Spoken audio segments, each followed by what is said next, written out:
do you think an understanding of the processes involved is related to the appreciation of the pieces that you made?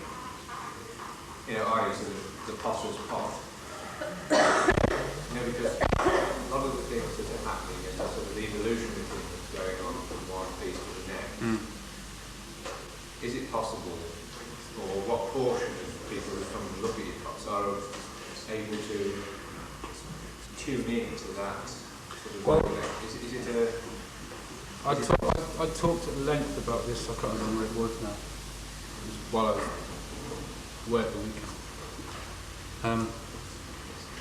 I feel it important. I mean, I think nothing gives me more pleasure than selling to Joe Public, Mr. and Mrs. Smith.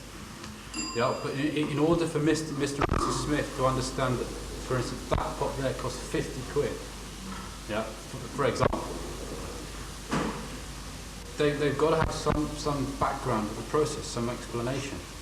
So we did the annual onion market in the village, in the high street, in Switzerland, about 3 weeks ago.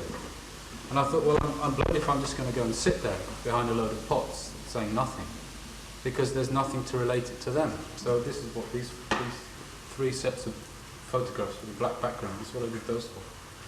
And I got some old oak window frames with glass in and mounted them behind me. That's why it's in German, sorry about that. And I mounted these on stands at either side. And it was autumn and there were a lot of leaves blowing about, so I put the leaves on the stall and sort of twigs and stuff. And people came up, and I should think 60% of the people that actually took the time to stop and look at the photographs and read it, bought something. Yeah. Because then they could relate to the process. I mean, the normal person in the street, they've got no idea at all how to make those. Yeah. They see it purely as that itself. There's none of the background work that goes behind it. You know, the fact that it took 4 months to build the kiln, and you've got to get clay, and you've got to mix it with your feet, and so on. And unlike industrial ceramics, it isn't, you know, true, as it were. Yeah, that's another problem, and I think one of the biggest problems I have is explain to people why it was the village vet actually. She's got plenty of money, right?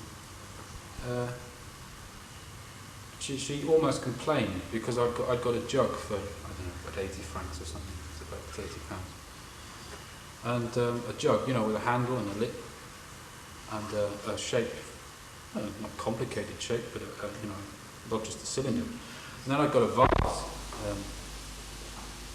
bowed vase like that, tall vase, which in essence is a very simple thing to make.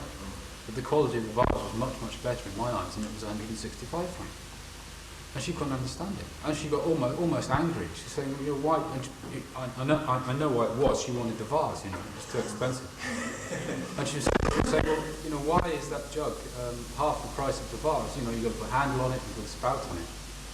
And the other problem, of course, is language, to actually sort of get across my real feeling about it in another language.